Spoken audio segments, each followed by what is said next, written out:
We turn now to the early judicial origins of the right to privacy.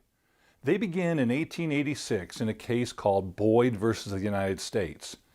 Here a fellow was selling plate glass, very exclusive plate glass that he should have paid customs on, but there was some question as to whether or not he did it.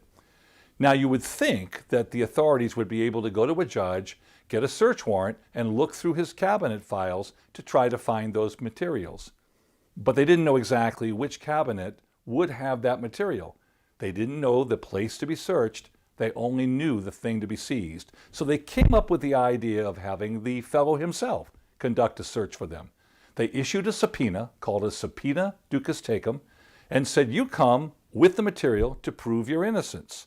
Essentially, they were deputizing a man to provide the evidence that would convict himself.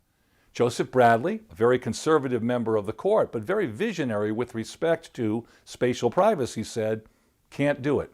This is a writ of assistance.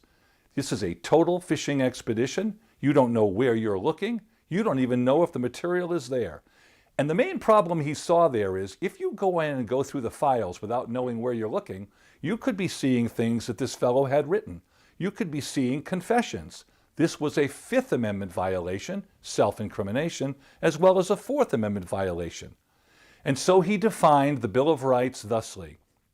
They affect the very essence of constitutional liberty and security, and they involve the sanctity of a man's home and the privacies of life. And so we must protect them. And so he decided that the privacy right meant this. It is the invasion of his indefeasible right of personal security, personal liberty, and private property.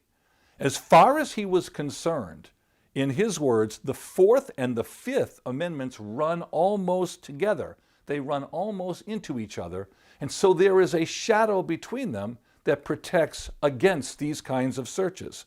Bradley is suggesting that there is a penumbra between the amendments that protects individuals.